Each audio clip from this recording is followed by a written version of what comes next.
Hello everyone, my name is Nishant Kumar Gupta and welcome you on Nishanti Academy. This is the second chapter of Industrial Relation and Labor Laws, or we can say it is the second part of Industrial Relation and Labor Laws, in which we will deal with total 5 topics. The first topic is History of Industrial Relation in India. The second topic is Pre-Independence Labor Laws. The third topic is post-independence labor laws, then acts applicable to organized sector, and finally we will deal with acts applicable to unorganized sectors. With this, we will also do some important questions that have been asked in different papers. एक बात और कि post independence labour law के regarding जो है बहुत बहुत ही brief intro मैंने लिया हुआ है। उसका रीज़न ये है कि ये टॉपिक जो है हमें थीमेटिकली एंड सिस्टमेटिकली जो है हमें आने वाले चैप्टर्स में कवर करना है। तो इसीलिए काफ़ी डिटेल्स में इस टॉपिक को मैंने कवर नहीं करा है। काफ़ी ब्रीफ इंट्रो है, तो आप देख करके घबराना मत कि इतने कम से कैसे होगा, क्योंकि हम लोग आने वाले चैप्टर्स में इसे काफ़ी अच्छे से कवर करने वाले हैं। So history of industrial relation in India, Bharat में औद्योगिक संबंधों का इतिहास। भारत में इंडस्ट्रियल रिलेशन की हिस्ट्री को 2 पार्ट्स में डिवाइड करा जाता है। पहला वह समय अवधि है जिसमें इंडस्ट्रियल रिलेशन के रिगार्डिंग लॉज या फिर मैं कहूँ लेबर लॉज आज़ादी से पहले के बने, और दूसरा वह टाइम पीरियड है जिसमें इंडस्ट्रियल रिलेशन के रिगार्डिंग जितनी भी लेबर लॉज बने वो आज़ादी के बाद के थे। फर्स्ट वाले को प्री इंडिपेंडेंस लेबर लॉज और सेकंड वाले को पोस्ट इंडिपेंडेंस लेबर लॉज कहते हैं। अगर मैं प्री इंडिपेंडेंस लेबर लॉज के बारे में बात करूं, प्री इंडिपेंडेंस का मतलब इंडिपेंडेंस से पहले का, तो ऑब्वियस है कि ब्रिटिश गवर्नमेंट ने बनाया होगा इसे। तो फिर क्वेश्चन ये उठता है कि आखिर ऐसा क्या हुआ कि ब्रिटिशर्स को भारत में लेबर लॉज बनाने की आवश्यकता पड़ गई। एक्सप्लॉइटेशन करने वाले हाथ अचानक से इंडस्ट्रियल रिलेशन जैसे टॉपिक को लेकर के बैठ गए। ये एक बहुत बड़ा क्वेश्चन मार्क आ जाता है। तो अब देखो, ब्रिटिशर्स के टाइम में जितने भी industrial relation and labour laws के रिगार्डिंग जो भी एक्ट पास हुआ है, जो भी लॉज बने हैं, इसे समझने से पहले हमें उस समय का वर्ल्ड लेवल पर जो भी हिस्ट्री चल रहा था, जो भी कंटेम्प्रेरी जो सिचुएशन था, उसे समझना बहुत ज़रूरी है। तो अगर मैं बोलूँ कि उस समय का अगर कंटेम्प्रेरी सिचुएशन क्या था, तो सबसे पहले क्या हुआ था, 18th सेंचुरी में वर्ल्ड लेवल पर इंडस्ट्रियल रेवोल्यूशन हमें देखने को मिला, और दो वर्गों का जन्म होता है। एक होता है कैपिटलिस्ट या मैनेजमेंट या एम्प्लॉयर वर्ग, ऑनर वर्ग, जो इंडस्ट्रीज के ऑनर थे जिन्होंने इन्वेस्ट करा था, और दूसरा वर्ग था श्रमिक वर्ग, लेबर वर्कर्स। ये सारे क्या हुआ कि 19th सेंचुरी तक आते आते जो कैपिटलिज्म जो था वो बिल्कुल चरम सीमा पे, बिल्कुल एक्सट्रीम सिचुएशन पे पहुंच गया, मतलब जिसको कहते हैं ना हाईएस्ट पायदान पे पहुंच जाना वो। अब यहाँ पर एक चीज़ बहुत इम्पॉर्टेंट है कि कैपिटलिज्म जो है वो अगर वो इंक्रीज करेगा तो उस सिचुएशन में जो कंडीशंस हैं वर्कर्स की वो डाउन होंगी। मतलब अगर मैथमेटिक्स के टर्म में बात करूं, तो capitalism is inversely proportional to workers will और वर्कर्स इंटरेस्ट और वर्कर्स कंडीशन। मतलब अगर कैपिटलिज्म ज़्यादा हो तो वर्कर्स की हालत ख़राब होगी, और अगर कैपिटलिज्म अगर चरम सीमा पे पहुंच जाए तो इसका मतलब साफ है कि वर्कर्स की हालत बदतर हो जाएगी। तो जब ये सिचुएशन हो रहा था, इसी के समय पे, इसी के टाइम पीरियड में कुछ वर्ल्ड लेवल पे इवेंट्स और भी हुए, जैसे कि वर्ल्ड वॉर हुआ। वर्ल्ड वॉर्स के दौरान जो है डेमोक्रेसी की बात कही गई, यूएनओ फॉर्म हुआ, डब्ल्यूएचओ फॉर्म हुआ, food and agricultural organisation form हुआ, बोल्शेविक रिवॉल्यूशन हुआ, और कुछ वर्ल्ड लेवल पे इमिनेंट पर्सनालिटीज़ ने वर्कर्स के पुअर कंडीशंस पर पूरी दुनिया का ध्यान आकर्षित करने के लिए कुछ स्लोगन दिए। जैसे कि अगर मैं बात करूं कि लेनिन उस समय के बहुत फेमस पर्सनालिटीज़ थे, तो उन्होंने जो है वर्कर्स के रिगार्डिंग एक स्टेटमेंट कहा कि workers and oppressed class of all the worlds must be unite. तो अब इस दौरान जब दुनिया में वर्कर्स की कंडीशंस को देखा गया कि वर्कर्स की हालत कहाँ-कहाँ पर, मतलब कौन-कौन से ऐसी कंट्रीज़ है जहाँ पर वर्कर्स की हालत जो है बहुत ख़राब है। तो हर तरफ से जो है उँगली कुछ कंट्रीज़ की तरफ ही इशारा कर रही थी, और वो कंट्रीज़ क्या थे? तो कॉलोनियल कंट्रीज़, जिन्होंने दूसरी कंट्रीज़ को अपना गुलाम बनाया था। मतलब वहाँ वर्कर्स की कंडीशन जो है बहुत ही दयनीय थी, बदतर हालत में थे वो। और यही कारण था कि ब्रिटिशर्स पे जो है वर्ल्ड लेवल पे प्रेशर पड़ना शुरू हुआ। तो हर कोई प्रेशराइज़ कर रहा था ब्रिटेन को कि आपको क्या करना है, आपको आपने जहाँ-जहाँ कॉलोनीज़ बनाई है, जहाँ-जहाँ आपकी फैक्ट्रीज़ हैं, वहाँ पर आपको अपने वर्कर्स की कंडीशंस को इम्प्रूव करना है। और यही कारण था जिन्होंने ब्रिटिशर्स को मजबूर कर दिया कि वो इंडिया में इंडस्ट्रियल रिलेशन लेकर आए। अब कुछ पॉइंट आउट्स पहले देख लेते हैं important. At world level industries were started in 18th century and in 19th century it was well developed in European nation। विश्व स्तर पर उद्योग 18वीं शताब्दी में शुरू हुआ और 19वीं शताब्दी तक यूरोपीय राष्ट्र में अच्छी तरह से विकसित हो गया था। दूसरा, during the time of colonial period many industries were also started to setup in India. First industry जो सेटअप हुई है वो माना जाता है कि 1831 में इंडिगो प्लांटेशन थी in India. Cotton mill Bombay में सेटअप हुआ था 1851 में। जूट मिल कलकत्ता में सेटअप हुआ था 1855 में। दो इम्पॉर्टेंट क्लासेस, एक मैनेजमेंट और दूसरा वर्कर्स। तो इंडिया में जो मैनेजमेंट जो था वो किसके हाथ में था? ब्रिटिशर्स के हाथ में था। और इनका एक ही कंसर्न था, मैक्सिमम प्रॉफिट करना।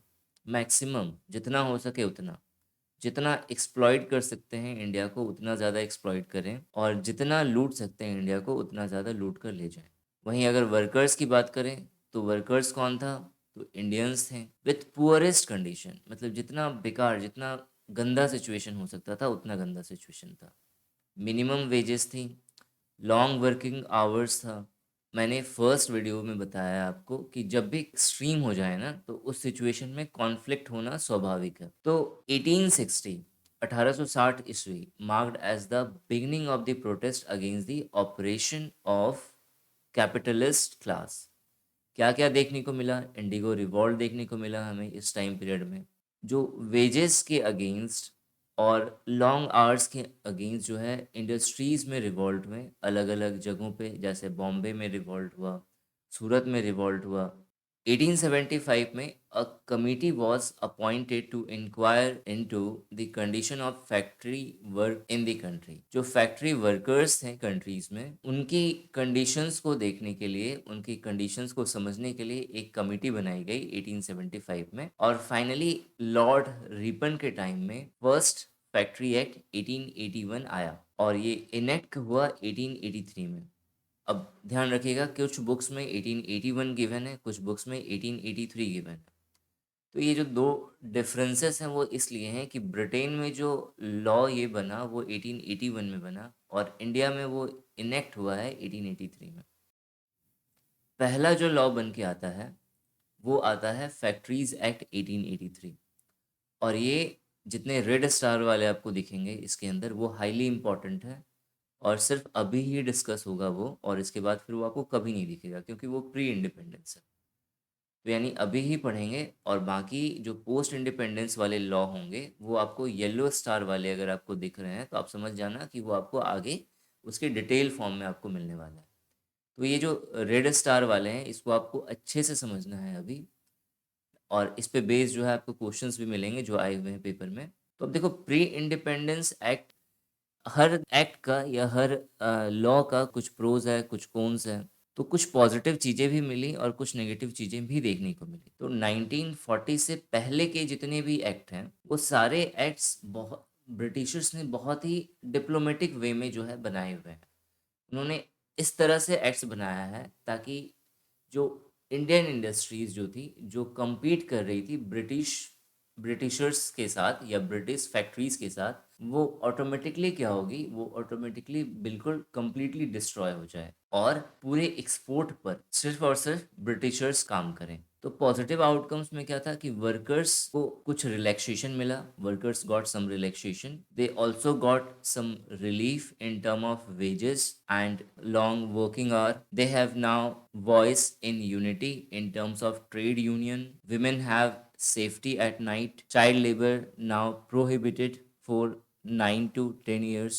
और अगर मैं नेगेटिव चीज़ों की बात करूं कि नेगेटिव क्या अफेक्ट आया, तो इंडियन टेक्सटाइल इंडस्ट्री जो है वो कम्प्लीटली डेमोलिश हो गई, इसका कोई अब रोल नहीं बचा, ये बिल्कुल बिल्कुल पूरी तरह से ख़त्म हो चुका था। इंडियन गुड्स जो है वो कम्प्लीटली अब बंद हो चुकी थी, उसका कोई एक्सपोर्ट नहीं होता था, वो सिर्फ लोकल जगहों पे देखने को मिलता था। और जो फॉरेन गुड्स था उसको उसे अब कंपटीशन देने वाला कोई था ही नहीं, तो बिल्कुल आप समझ लो एक तरह से एक छत्र राज हो गया उसका।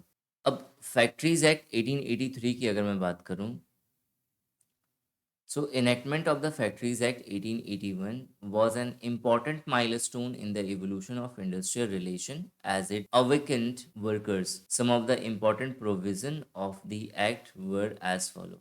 फैक्ट्री एक्ट 1881 का अधिनियम औद्योगिक संबंधों के विकास में एक महत्वपूर्ण माइलस्टोन था, क्योंकि इनसे एक ऐसी शक्ति की शुरुआत हुई या शुरुआत की गई जिसने श्रमिकों को जागृत किया। अब इसके कुछ इंपॉर्टेंट पॉइंट्स क्या क्या हैं, तो पहला है, for the first time British try to improve the working condition of labourers. जो वर्किंग कंडीशन थे लेबर के, उन्हें इम्प्रूव करने की कोशिश करी गई। दूसरा, this act is applicable only to factories using mechanical power employing not less than 100 workers.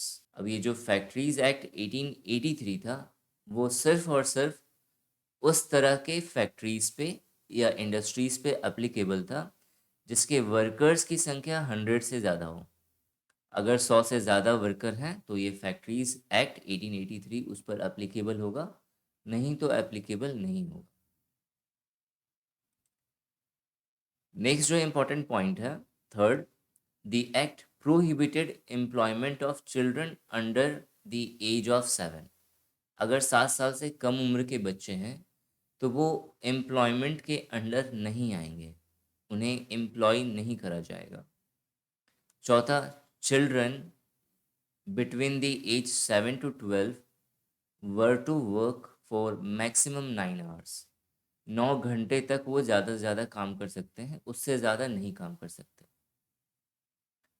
Fifth, dangerous machines should be fenced properly to avoid accident.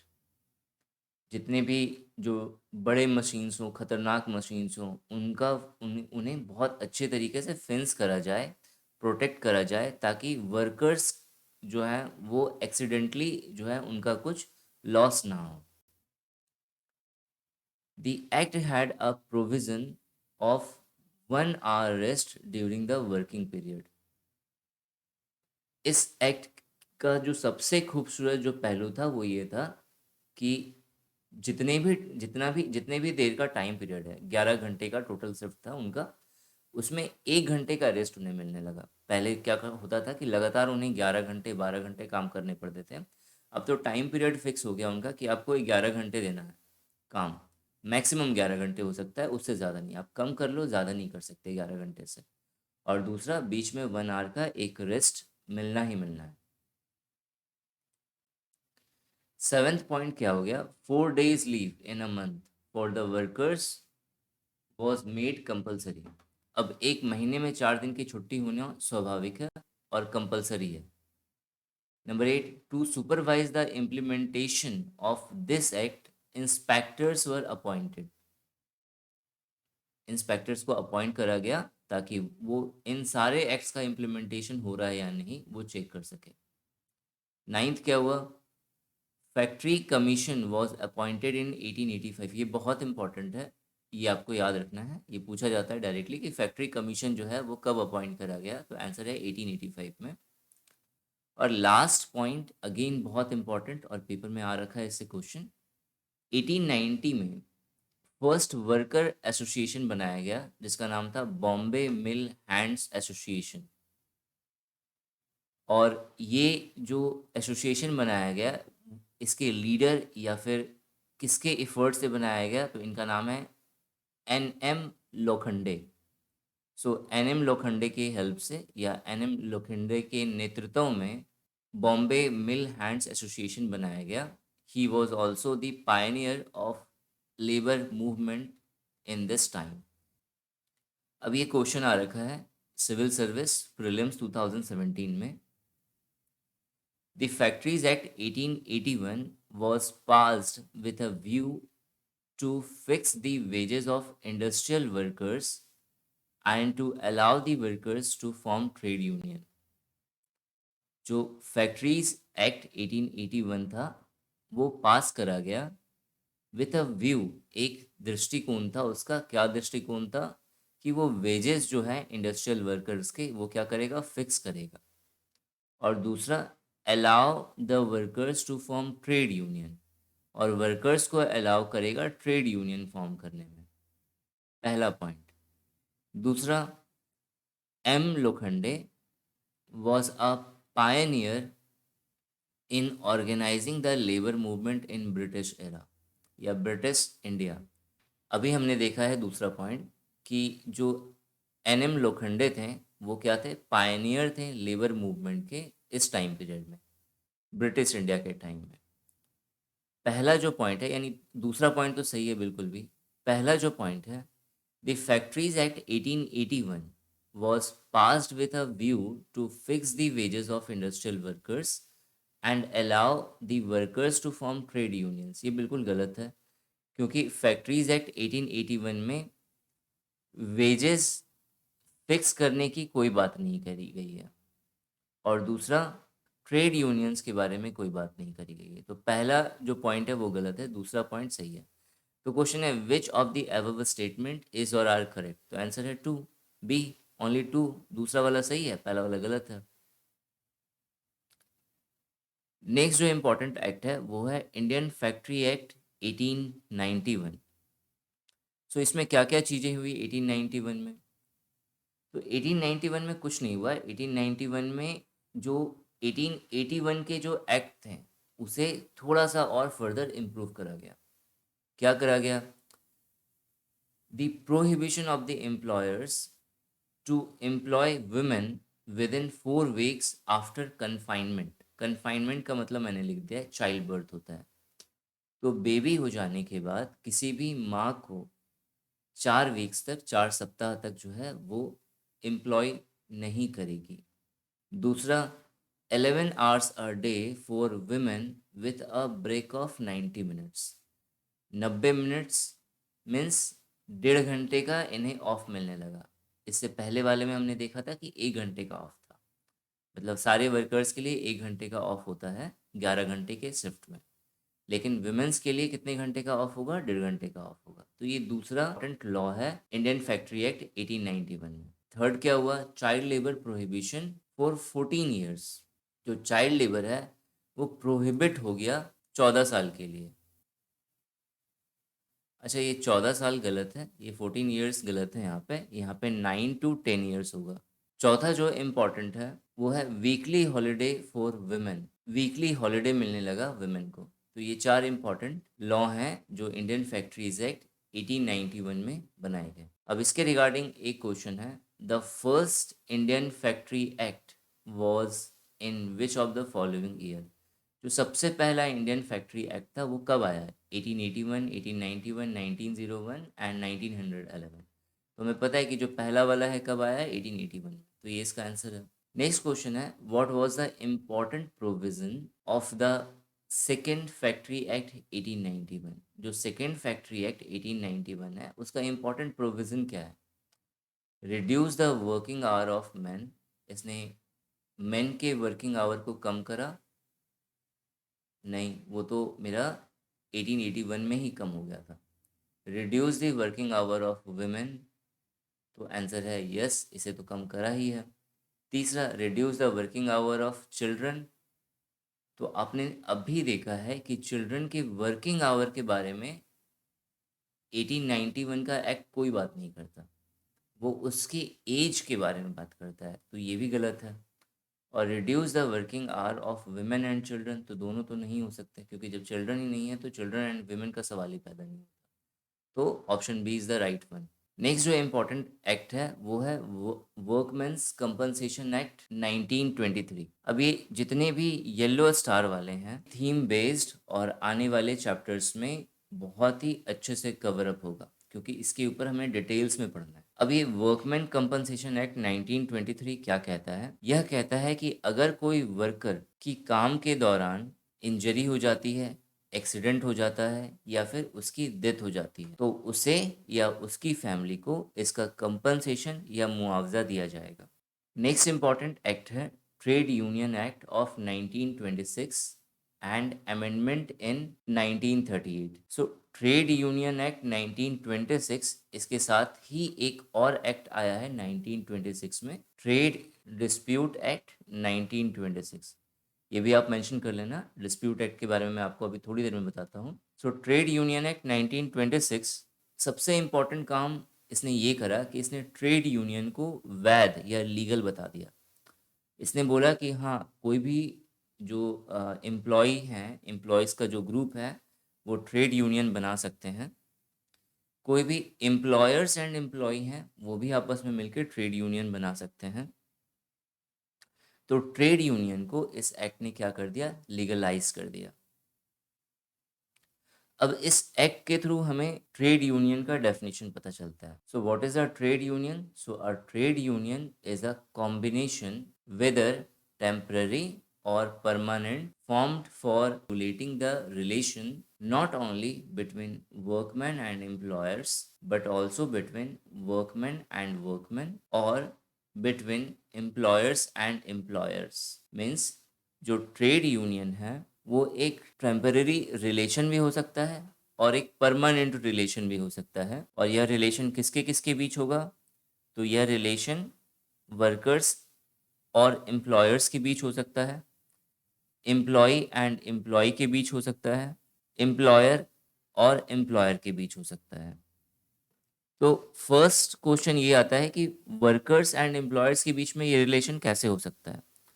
तो अब देखो कि अगर वर्कर्स एंड एम्प्लॉय एक ही संघ में, एक ही यूनियन के अंदर आ रहे हैं, ट्रेड यूनियन के अंदर, तो ये क्या कर सकते हैं? ये कलेक्टिव बार्गेनिंग या नेगोशिएशन पे वर्क कर सकते हैं।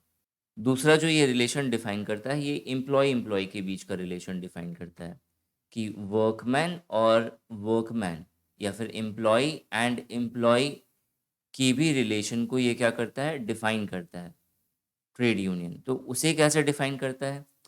तो मान लेते हैं कि ट्रेड यूनियन का ऑलरेडी एक मेंबर है, कोई भी वर्कर्स किसी ट्रेड यूनियन का मेंबर है। उसी समय कोई वर्कर्स आता है और उसकी कुछ समस्याएं हैं, तो वो ट्रेड यूनियन का जो वर्कर है वो उसकी समस्याओं को सुन सकता है, उस पर डिस्कशन कर सकता है, उसे इनकरेज कर सकता है कि तुम्हें ये करना चाहिए, तुम्हें ट्रेड यूनियन ज्वाइन करना चाहिए, ट्रेड यूनियन तुम्हारी मदद करेगा। यूनिटी शो करता है उनके बीच। और मैं कहूँ तो एक तरह से कि वर्कमैन या फिर वर्कर्स और वर्कर्स को आपस में मिलाकर उसकी स्ट्रेंथ को डिपिक्ट करता है कि जो है हम यूनाइट हैं और हमारे पास स्ट्रेंथ है। थर्ड जो इम्पोर्टेंट है वो है एम्प्लॉयर और एम्प्लॉयर के बीच ट्रेड यूनियन किस तरह से काम करता है। अगर एक ट्रेड यूनियन के अंदर कुछ एम्प्लॉयर्स का ग्रुप आता है तो वो आपस में मिलकर के किसी एक पर्टिकुलर इश्यूज पे बात कर सकते हैं। वो ये बात कर सकते हैं कि अपनी अपनी कंपनीज के अंदर या अपने अपने फैक्ट्रीज के अंदर कॉन्फ्लिक्ट्स को कैसे कम रखा जाए, वर्कर्स को कैसे सेटिस्फाइड रखा जाए और प्रोडक्शन को कैसे बढ़ाया जाए, how to enhance production and how to reduce conflicts. तो एम्प्लॉयर्स और एम्प्लॉयर्स के बीच में भी ट्रेड यूनियन फॉर्म हो सकता है। नेक्स्ट जो इम्पोर्टेंट कमीशन है वो है रॉयल कमीशन ऑन लेबर, और ये 1929 से 1931 तक है। 1929 में रॉयल कमीशन ऑन लेबर ये आया और इसने जो अपनी रिपोर्ट दी या जो अपना रिकमेंडेशन दिया वो 1931 में दिया था। तो ये बहुत इम्पोर्टेंट है। सबसे पहले इसके जो चेयरमैन थे वो थे H Whitley. H Whitley was the chairman of Royal Commission, और इसके दो और एडिशनल मेंबर थे। एक का नाम था एन एम जोशी और दूसरा का नाम था दीवान चमन लाल। अभी मैंने बताया आपको कि 1926 में ट्रेड यूनियन एक्ट के अलावा एक और एक्ट पास हुआ था जिसे कहते हैं trade dispute act. Trade dispute act.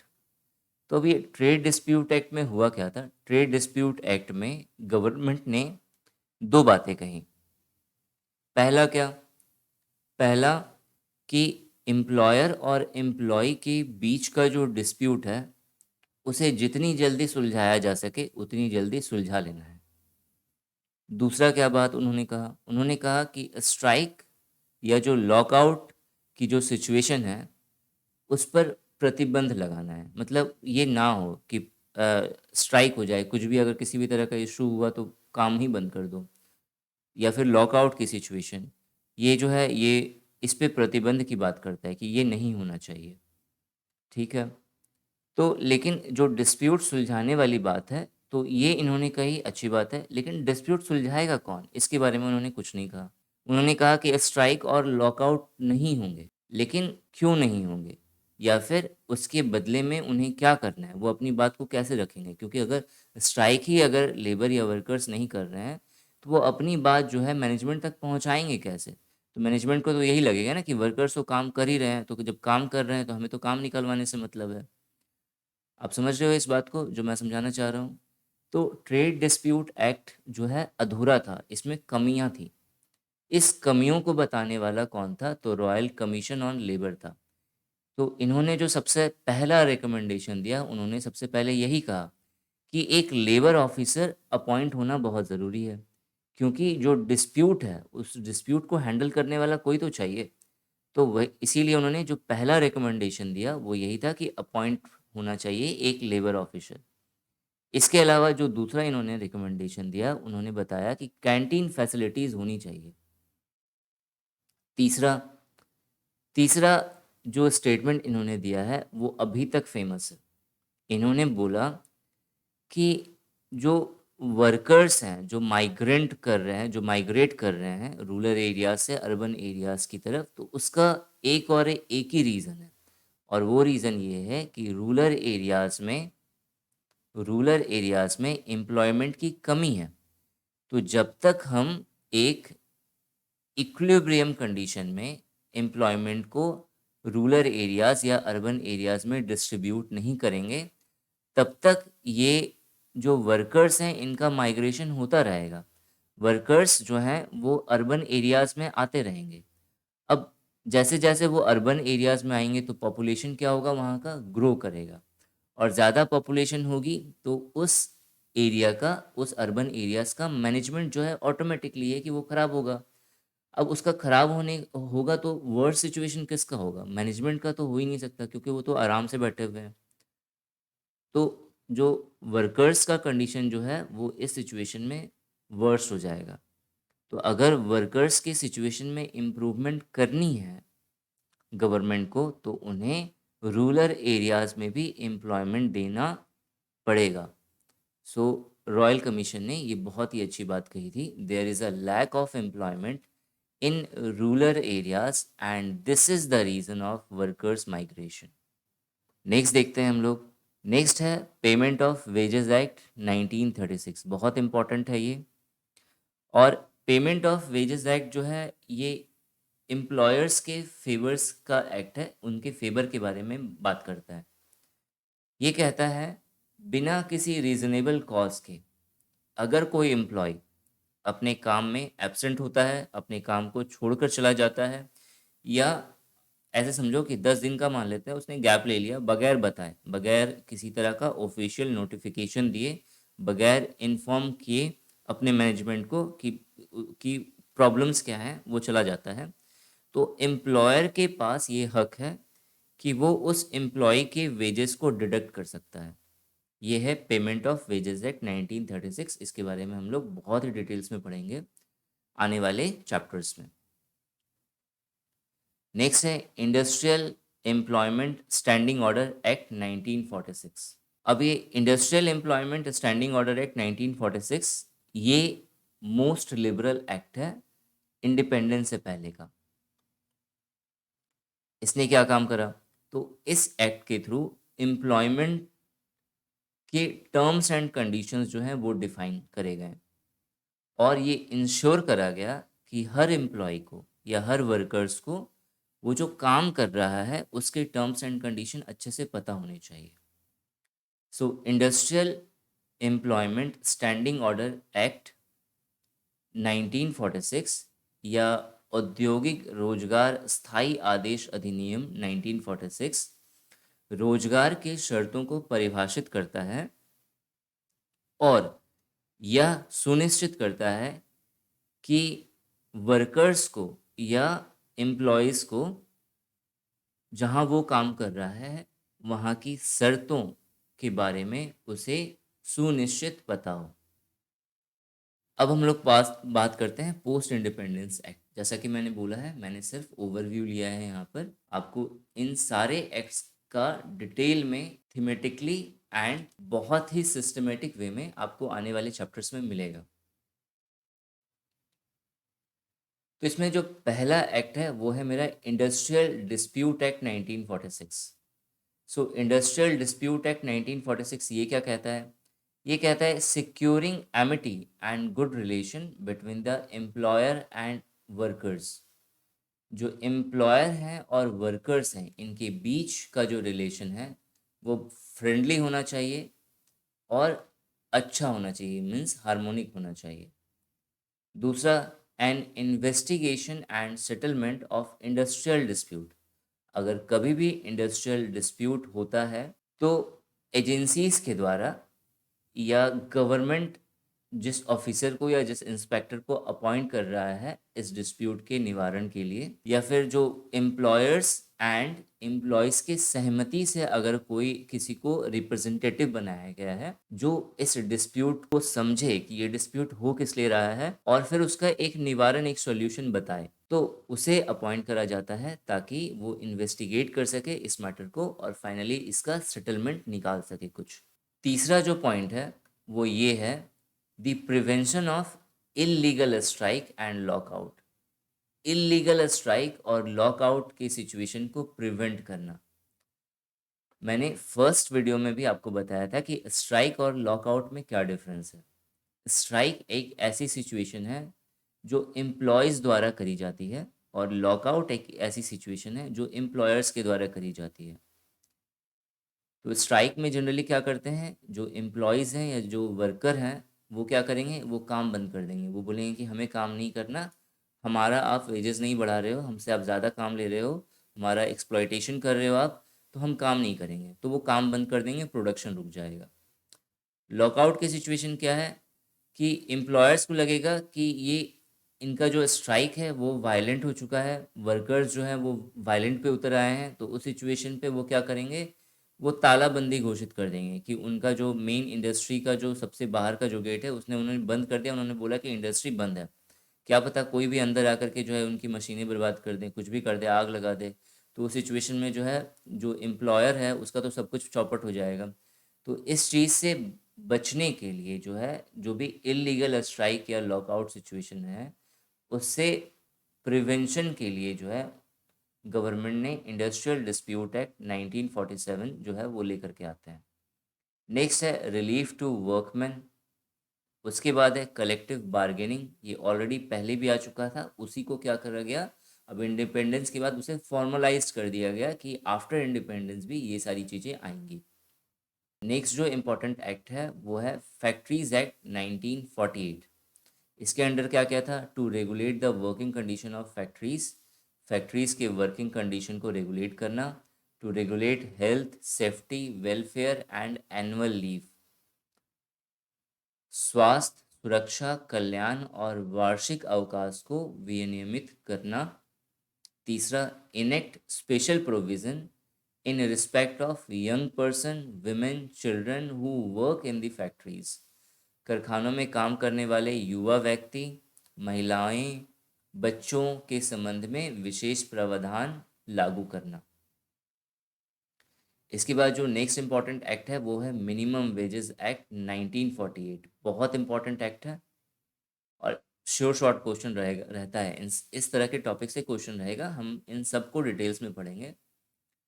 पहला जो इसके अंदर जो प्रोविजन था वो ये था कि fix the minimum rates of wages payable to the employees in a specified employment and review the rates at such interval as it may think fit. Such intervals may not exceeding 5 year.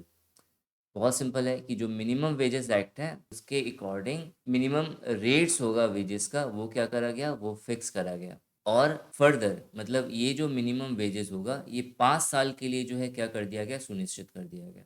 Next जो important act है वो है employees provident fund and miscellaneous provision act 1952। So employees provident fund, तो पहला तो question यही बनता है कि प्रोविडेंट फंड होता क्या है।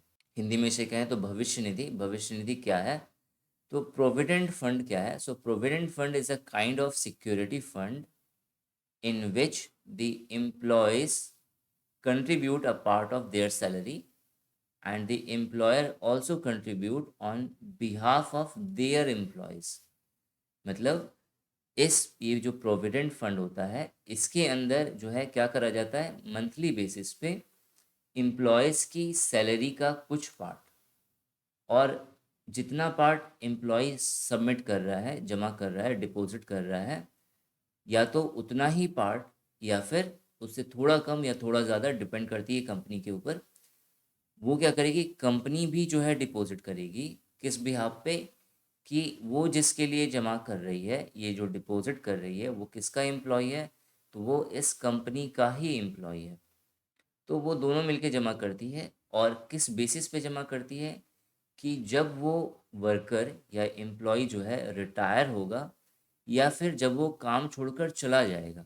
जैसे मान लेते हैं उन्होंने, इस एम्प्लॉय ने मान लेते हैं 5 साल उस कंपनी को दिए, और इसे 5 साल के बाद इसने कंपनी छोड़ दी, तो उस सिचुएशन में ये जो प्रोविडेंट फंड है ये इसे क्या करेगा, सपोर्ट करेगा। जैसे नौकरी छोड़ते ही तुरंत इसे दोबारा नौकरी नहीं मिलेगी, तो उस सिचुएशन में इसे कुछ तो हेल्प मिलना चाहिए, कुछ तो सपोर्ट मिलना चाहिए, ताकि वो खुद को क्या करे, सरवाइव करा सके या फिर अपनी फैमिली को सस्टेन कर सके। तो उस सिचुएशन में प्रोविडेंट फंड दिया जाता है।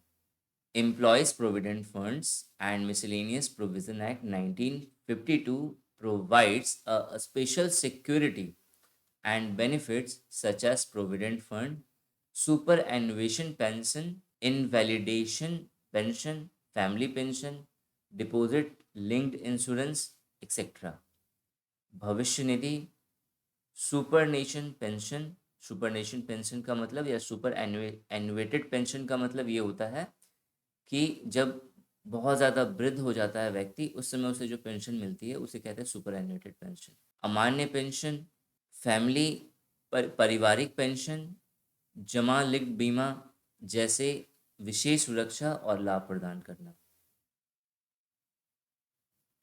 नेक्स्ट है मैटरनिटी बेनिफिट एक्ट 1961, और इसे अमेंडमेंट करा था 2017 में। और ये इस साल के पेपर के लिए 2021 के पेपर के लिए जो है बहुत इम्पोर्टेंट है, क्योंकि इस पे एक इशू बना था 2021 में, 20 में बना हुआ है, 2019 में एक और इशू बना था। तो मैटरनिटी बेनिफिट एक्ट से क्वेश्चन आ सकता है इस बार। So protects the employment of women during the time of maternity and entitles them to a full paid absence from work to take care for the child। कोई lady जो है वो माँ बनने वाली है, तो उस सिचुएशन में गवर्नमेंट क्या करेगी, गवर्नमेंट इंश्योर करेगी कि उन्हें जो है अपने बच्चे के रख रखाव के लिए फुल पेमेंट मिले, और साथ में एक मैटरनिटी रिलीफ मिले। ये मैटरनिटी रिलीफ का जो पीरियड है वो 2017 के जो अमेंडमेंट में है उसमें इंक्रीज करके 26 वीक्स कर दिया गया है। नेक्स्ट यहाँ पे पेमेंट ऑफ बोनस एक्ट 1965। ये नाउ रिडंडेंट का मतलब ये होता है कि अब इसे क्या हो गया, ये एबोलिश हो गया है, अब ये वैलिड नहीं है। सो payment of bonus act 1965, the act provides for the payment of bonus to persons employed in a certain establishment employing 20 or more person। मतलब 20 या 20 से ज़्यादा अगर persons हैं तो उस केसेस में जो है कंपनी क्या कर सकती है, कंपनी या जो फैक्ट्री है वो अपने वर्कर्स को जो है बोनस प्रोवाइड करेगी on the basis of profit और on the basis of production और productivity and matters connected with there. Next यहाँ पे contract labour regulation and abolition act 1970। So contract labour regulation and abolition act 1970 क्या कहता है? कहता है कि prevent exploitation of contract labour and also to introduce better condition of work. ये contract labour के एक्सप्लॉयटेशन को प्रिवेंट करने की बात करता है। तो कॉन्ट्रैक्ट लेबर किसे कहते हैं हम लोग? तो a workman is deemed to be employed as contract labour when he is hired in connection with the work of an establishment or through a contractor। किसी वर्कमैन को कॉन्ट्रैक्ट लेबर के रूप में तब नियुक्त किया जाता है जब वह किसी ठेकेदार के द्वारा या उसके माध्यम से किसी प्रतिष्ठान के काम के सिलसिले में काम पर रखा जाता है। नेक्स्ट यहाँ पे पेमेंट ऑफ ग्रेट्युटी एक्ट 1972, ये बहुत इंपॉर्टेंट है, पेमेंट ऑफ ग्रेट्युटी एक्ट। तो क्वेश्चन यहाँ पे ये बनता है कि पहले तो ग्रेट्युटी क्या होता है। सपोज करिए कि एक बंदा है, वो जो है 20 साल से किसी एक पर्टिकुलर कंपनी का एम्प्लॉय है। तो उस सिचुएशन में कंपनी क्या करेगी, जब वो बंदा रिटायर होगा तो उसे एज अ ग्रेट्युटी जो है उसे कुछ अमाउंट देगी, एज अ गिफ्ट कुछ अमाउंट देगी, या कि फिर धन्यवाद कहते हुए जो है उसे कुछ क्या करेगी, कुछ अमाउंट देगी कि आपने कंपनी को अपना 20 साल दिया है और उससे हम आप कुछ जितने भी प्रॉफिट हुआ है इस कंपनी को, उसमें कुछ हिस्सा आपका है। तो अब आप रिटायर हो रहे हो, अब आप सामर्थ्य नहीं हो कि आप आगे फ्यूचर में कुछ कर सकते हैं, तो उस कारण से हम आपको कुछ अनुदान कर रहे हैं, कुछ आपका धन्यवाद कर रहे हैं कुछ अमाउंट दे करके, तो इसे हम लोग कहते हैं ग्रेट्युटी। तो पेमेंट ऑफ ग्रेट्युटी एक्ट 1972 क्या कहता है? Provides both executive and quasi judicial machinery for matter pertaining to nomination, determination and recovery of gratuity। Gratuity के लिए नामांकन, निर्धारण और वसूली के से संबंधित मामलों के लिए कार्यक्रम और अर्ध न्यायिक मशीनरी दोनों प्रदान करता है। नेक्स्ट जो इम्पोर्टेंट एक्ट है वो है इक्वल रेम्यूनरेशन एक्ट 1976। ये क्या कहता है? Equal wages for equal work और the same nature of work.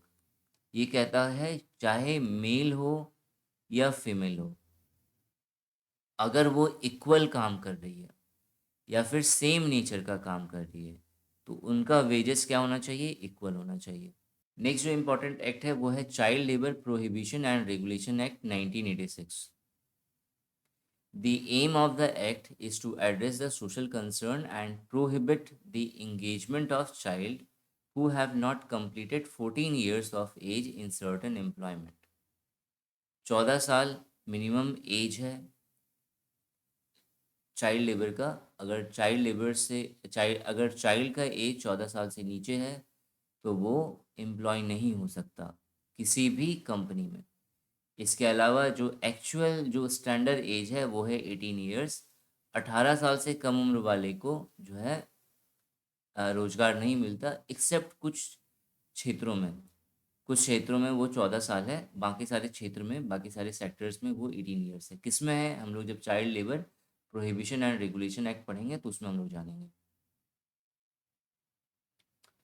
अब acts applicable to organize sector, संगठित जो जितने भी क्षेत्र हैं उसके अंदर कौन कौन से एक्ट एप्लीकेबल हैं। तो the employment state insurance act 1948 बहुत इंपॉर्टेंट है। दूसरा है the employees provident fund and miscellaneous provision act 1952। तीसरा है the maternity benefit act 1961। Next है minimum wages act 1948, payment of bonus act 1965, payment of gratuity act 1972, payment of wages act 1936। तो ये सारे एक्ट ऐसे हैं जो संगठित क्षेत्रों में लागू होते हैं। अब जो अनऑर्गेनाइज सेक्टर हैं जो असंगठित क्षेत्र है, इसके अंदर जो भी लॉ अप्लीकेबल है वो 3 प्रकार के हैं। जो पहला सेट ऑफ लॉ है, वो ऐसे लॉ हैं जो ऑटोमेटिकली जो है, चाहे वो ऑर्गेनाइज़्ड हो, चाहे वो अनऑर्गेनाइज़्ड हो, उसमें वो एप्लीकेबल है। जैसे फॉर एग्ज़ाम्पल जो इक्वल रेम्युनरेशन एक्ट 1976 है, या bonded labour system abolition act 1976 है, ये दोनों चाहे वो अनऑर्गेनाइज्ड हो चाहे वो ऑर्गेनाइज्ड हो, उसमें वो एप्लीकेबल होगा। जो दूसरा सेट ऑफ लॉ है, वो लॉ उस तरह के लॉ हैं जो कुछ हद तक सम सेक्शंस, जिसके कुछ सेक्शन जो हैं वो अनऑर्गेनाइज सेक्टर में एप्लीकेबल हैं। मतलब अगर मैं कहूँ कि वो ऐसे लॉ हैं जो कंप्लीटली अनऑर्गेनाइज सेक्टर पे लागू नहीं होते हैं, लेकिन पार्शियली जो है वो लागू होते हैं। उनके कुछ लॉ जो हैं वो लागू होंगे, कुछ लॉ लागू नहीं होंगे। क्या क्या है इसके अंदर? तो ट्रेड यूनियन एक्ट 1926 है, मिनिमम वेजेस एक्ट 1948 है, मोटर ट्रांसपोर्ट वर्कर्स एक्ट 1961 है, sales promotion employees condition of service act 1976 है, डेंजरस मशीन्स रेगुलेशन एक्ट 1983 है, child labour prohibition and regulation act 1986 है। जो थर्ड सेट ऑफ लॉ है, उसके अंदर laws extended to unorganize sectors, मतलब वो एक्सटेंड हो रहे हैं, फैल रहे हैं असंगठित क्षेत्रों में। अभी मतलब पूरी तरह से वो लागू नहीं हुए हैं, पार्शियल ही हैं, लेकिन बहुत ही कम माइनर में है। मतलब कुछ में लागू होते हैं, कुछ में लागू नहीं होते हैं। जैसे कि अगर मैं बात करूं कि मैटरनिटी बेनिफिट्स एक्ट 1961 एंड 2017 वाला जो अमेंडमेंट हुआ है, ये आप देखो कि अगर मैं पब्लिक सेक्टर की बात करूं, अनऑर्गेनाइज सेक्टर में पब्लिक सेक्टर, तो आप देखो कि वुमेन अगर प्रेग्नेंट हैं तो भी उसे काम पर बुलाया जाता है कि आपको आना पड़ेगा, और अगर आप नहीं आओगे तो या तो आप क्या करो, आप रिज़ाइन कर दो या फिर दूसरा जॉब ढूंढ लो। बस यही ऑप्शन है उनके पास। तो बहुत सारी माएँ ऐसी हैं कि प्रेगनेंसी के टाइम पीरियड पर भी उन्हें जो है जॉब पे जाना पड़ता है, उनके पास ऑप्शन नहीं होता। तो ये ऐसे लॉ आते हैं थर्ड सेट में कि जो अनऑर्गेनाइज सेक्टर पे मतलब लागू तो हो रहे हैं, लेकिन जो है वो रेयर है, मतलब उसे उसका कोई देखने वाला नहीं है, उन्हें कोई समझने वाला नहीं है कि मतलब लागू हो रहे हैं कि नहीं हो रहे हैं, कौन देखेगा, कहाँ है वो, किस तरह के असंगठित क्षेत्र हैं, इनके बारे में गवर्नमेंट को ज़्यादा कुछ पता नहीं है। तो इसके अंदर कौन कौन से एक्ट आते हैं? तो workmen's compensation act 1923, weekly holiday act 1942, maternity benefit act 1961 and amendment 2017, beedi and cigar workers act 1966, the contract labour regulation and abolition act 1970, the building and other construction workers act 1996।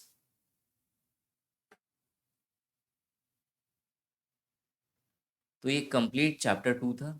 मैं कोशिश करूँगा कि जो थर्ड चैप्टर है वो आपको जितनी जल्दी हो सके आप तक पहुँचा सकूँ। Thanks for watching and wish you good luck for your paper.